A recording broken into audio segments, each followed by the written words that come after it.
Many Naruto fans are familiar with the version of the Akatsuki that was formed by Nagato, Konan, and Obito. It was a group of powerful S-class ninja who served under the umbrella of the organization. It was a far cry from what the Akatsuki was first intended to be by Konan, Yahiko, and Nagato. For many years, it appeared as if Nagato viewed it as a necessary evil in order to reach the end goal of the Akatsuki, and he truly believed that his actions as the public leader of the group through the Deva path would be what would get the world to see a mutual understanding through pain, which would lead to everlasting peace. However, for a period of time, Konan wasn't 100% behind Nagato when it came to this line of thinking. In fact, her disapproval was growing noticeably enough so that Zetsu advised Obito to kill Konan before she became a problem, because they needed to be able to manipulate Nagato, which I've already covered in another video on this channel. In today's History of Naruto video, we're gonna peel back the paper-thin layers of Konan and dive into a line of thinking when it came to this topic. The information is given to us in the Akatsuki Hiden novel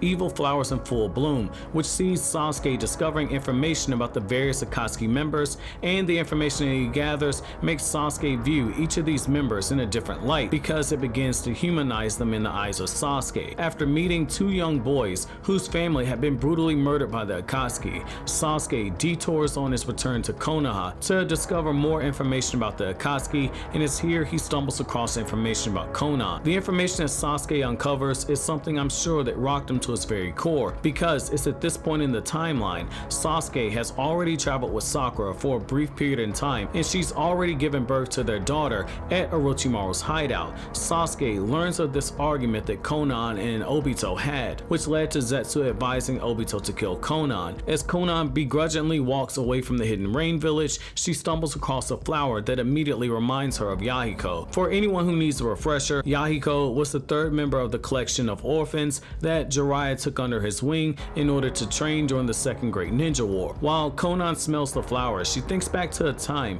when she first met Yahiko, and with a very broken heart, she thinks back to how their relationship slowly moved past being friends to something deeper. Konan's heart begins to shatter even further when she recalls the original plan that Yahiko and Nagato had for the Akatsuki, and she looks at what the organization had now become under Obito's watch. Under Nagato and Yahiko, she truly believed that they could bring about peace, but she wasn't so sure that Obito and his plan with Nagato could bring about peace. This part is likely what resonated with Sasuke, because it's in this very moment that we learn that Konan and Yahiko planned to start a family before Yahiko died. They believed that their children, born of two parents who were affected by war and fought to change the world through seedy methods, would become the seeds that would bloom in a more peaceful time, much like we see what Boruto's generation doing now after war has ended for the most part in the Naruto world. The moment that Danzo and Hanzo orchestrated the death of Yahiko, believing that he was the leader of the Akatsuki, that dream for Konan died,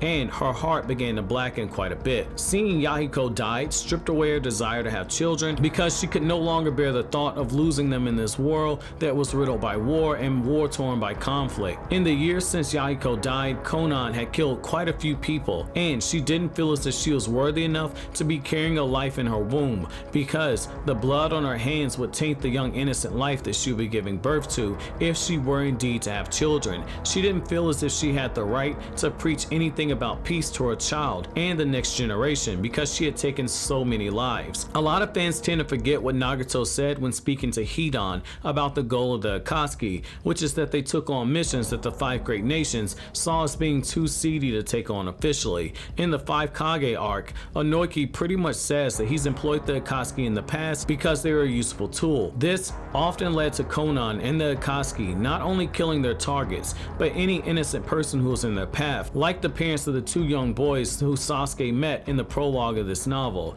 In a way, it's very symbolic, since Konan can be viewed as someone who was fertile when the goals of the Akatsuki were seen as pure, but once she joined Obito, with each life that Konan took, she viewed her fertility as becoming non-existent because she didn't see herself as being worthy of having any children.